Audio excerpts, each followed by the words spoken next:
Ces boîtes aux couleurs vives, on les trouve partout en France. Mais peu de clients savent que les mélanges de thé qu'elles contiennent sont produits près du Havre, à Saint-Vigor-d'Imonville. Sur le site de fabrication, l'ambiance est moins colorée et plus chirurgicale. Les différentes sortes de thé ou d'arômes arrivent ici par camion. Les recettes sont travaillées dans ces gros cylindres de métal. Il faut une vingtaine de minutes en mélangeur pour obtenir le produit fini. Cette success story dans le thé a bizarrement commencé par du café.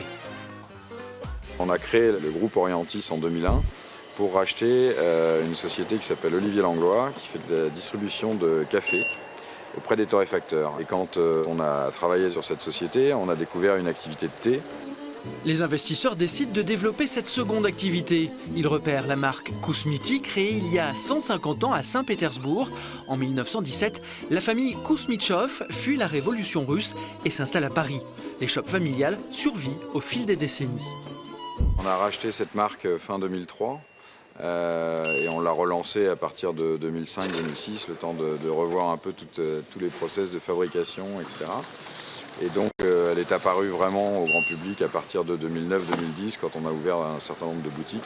Aujourd'hui, l'entreprise emploie 200 personnes à la fabrication au Havre. La marque propose plus de 90 thés haut de gamme, en vrac ou en sachet, dont les ingrédients sont sélectionnés dans le monde entier. Elle profite de l'appétit des consommateurs pour des produits premium, des achats plaisir en dehors du circuit de la grande distribution. Les recettes de Kousmiti sont élaborées en Normandie pour plaire à l'international. Il y a ce goût français, cette touche française. Et puis il y a une marque qui aujourd'hui voyage très bien, qui est internationale, de par son nom, de par son identité.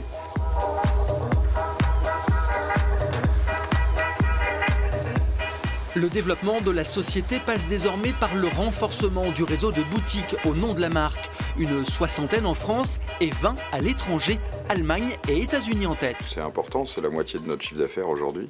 Ça permet à la marque de vraiment s'exprimer, aux clients d'avoir une expérience en boutique qui est différente d'un point de vente multimarque. Avec ceci, madame. Début 2016, la société s'est lancée dans les distributeurs automatiques de boîtes de thé, des machines présentes dans les gares ou les aéroports.